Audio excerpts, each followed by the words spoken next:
विनेश फोगाट अयोग्य घोषित, नहीं खेल पाएंगी कुश्ती का फाइनल, फैसले पर भारत नेता विरोध। फाइनल में खेलने से पहले अयोग्य घोषित हुई विनेश फोगाट। 50 किलोग्राम रेसलिंग के फाइनल में पहुंची थी विनेश, 100 ग्राम वेट ज्यादा होने से अयोग्य घोषित।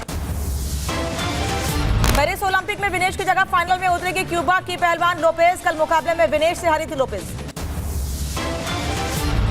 विनेश फोगाट की तबीयत फिलहाल अस्थिर, सूत्रों के हवाले से खबर, पानी की कमी के चलते तबीयत खराब हुई।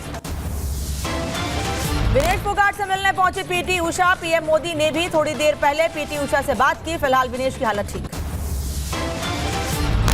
विनेश फोगाट पर WFI का बयान, कहा यह हमारे देश का दुर्भाग्य, ये शुभ संकेत नहीं, ली जा रही लीगल सलाह। तो WFI अभी अपना लीगल वो देख रहा है और पीटी उषा मैडम अभी विलेज में पहुंच गई हैं। विनेश फोगाट पर पीएम मोदी का ट्वीट लिखा, विनेश आप भारत के लिए प्रेरणा है, भारत को आप पर गर्व है, चुनौतियों का स्वागत करना आपका स्वभाव है, आज जो हुआ वो दुखद।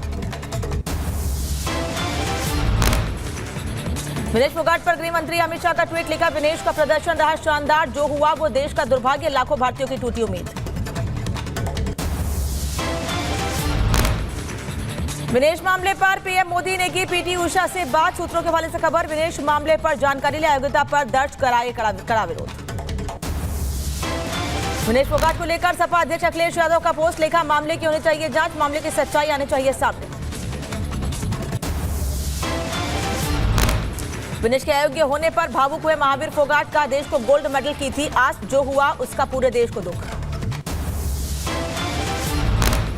जो आस थी सारे देश की थी गोल्ड मेडल पर, और नजदीक जाके वो तो डिस्क्वालीफाई हो गई। ओलंपिक में विनेश फोगाट के अयोग्य होने पर सांसद करण भूषण सिंह का बयान, कहा विनेश का बाहर होना देश का नुकसान। अगर ऐसा हुआ है तो देश का नुकसान हुआ। विनेश फोगाट के डिस्क्वालीफाई होने पर राहुल गांधी का पोस्ट लिखा, फोगाट का तकनीकी आधार पर अयोग्य घोषित किया जाना दुर्भाग्यपूर्ण, अखाड़े में मजबूती से करेंगी वापसी। पेरिस ओलंपिक में विनेश फोगाट के अयोग्य घोषित होने पर बीजेपी नेता अमित मालवीय का ट्वीट, कहा देश के लिए अच्छी खबर नहीं। विनेश फोगाट को लेकर स्वामी प्रसाद मौर्य ने भी किया ट्वीट, लिखा ओलंपिक फाइनल में विनेश फोगाट को खेलने से वंचित किया जाना दुर्भाग्यपूर्ण। विनेश के डिस्क्वालीफाई होने पर हरियाणा के कैबिनेट मंत्री कंवरपाल गुर्जर का बयान, कहा खबर से मन बहुत दुखी है, आगे निश्चित तौर पर विनेश का सपना साकार होगा।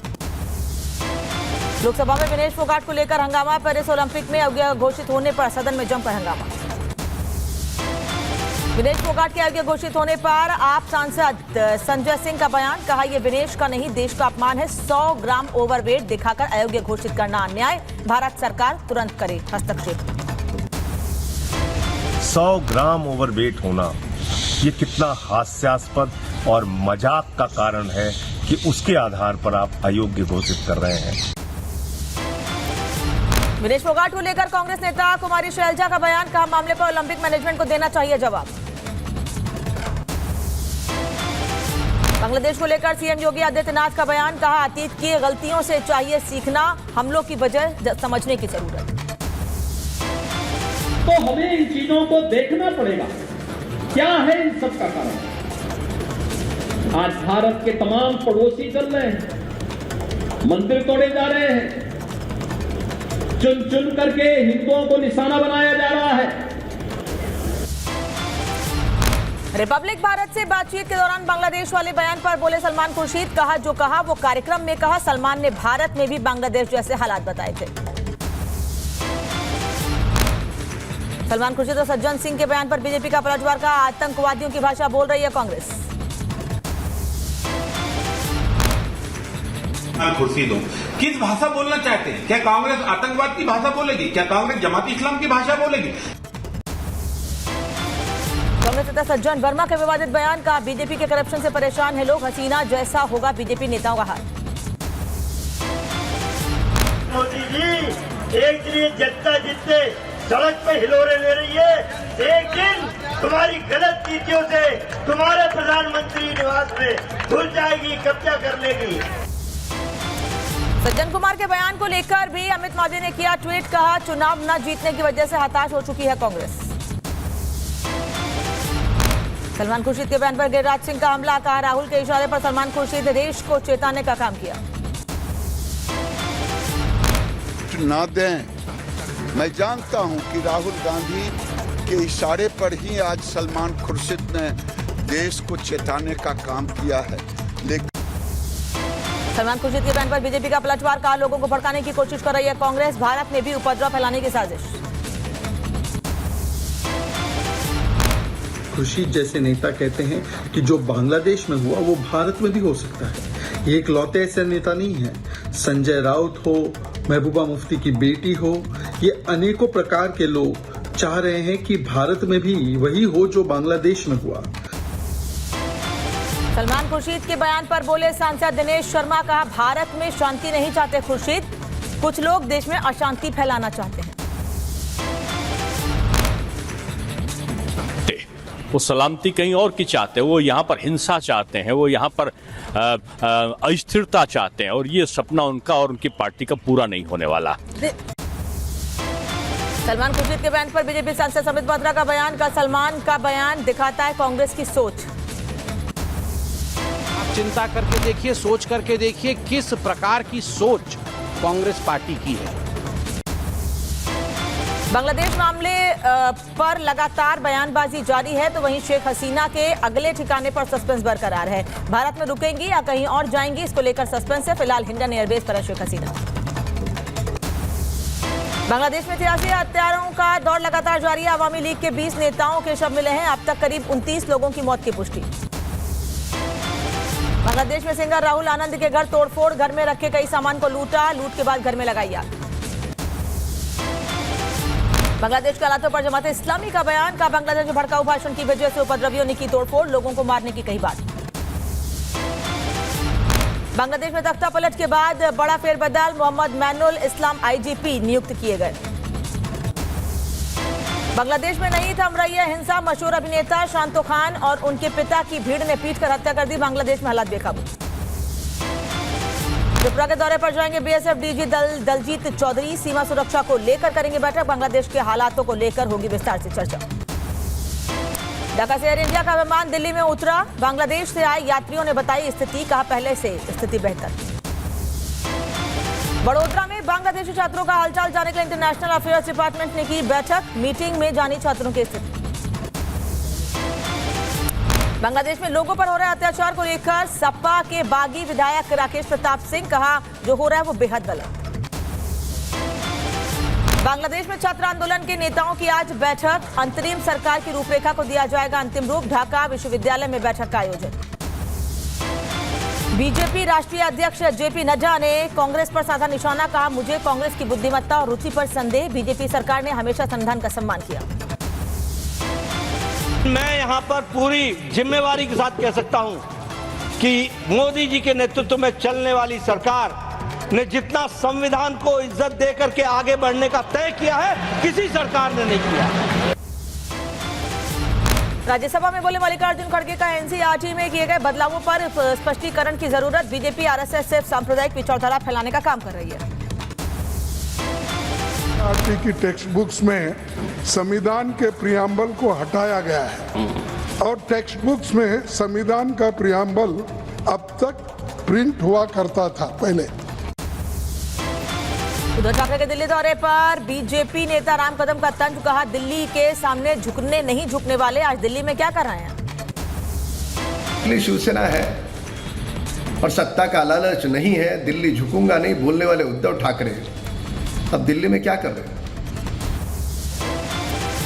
दिल्ली के मुख्यमंत्री अरविंद केजरीवाल ने उपराज्यपाल विनय कुमार सक्सेना को लिखी चिट्ठी, बोले मेरी जगह 15 अगस्त को आतिशी फहराएंगी झंडा, सूत्रों से खबर। जबलपुर हाईकोर्ट में एमपी वक्फ बोर्ड को झटका, बुरहानपुर की 3 ऐतिहासिक इमारतों को वक्फ बोर्ड की संपत्ति मानने से इनकार। निर्दोष युवक के खिलाफ झूठा मुकदमा दर्ज करने के मामले में स्वामी प्रसाद मौर्य ने किया ट्वीट, सीएम योगी को टैग कर उत्तर प्रदेश पुलिस पर साधा निशाना। जम्मू के पुंछ में सुरक्षा बलों ने यूबीजीएल ग्रेनेड बरामद किया, सूचना के बाद मौके पर पहुंचा था बम निरोधक दस्ता।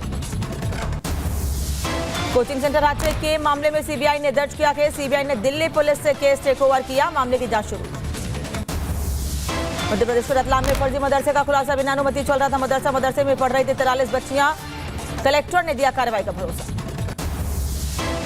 अयोध्या में बुलडोजर एक्शन की तैयारी, गैंगरेप के आरोपियों के अवैध निर्माण पर होगा एक्शन। तालाब की जमीन पर दुकान बनाने का आरोप।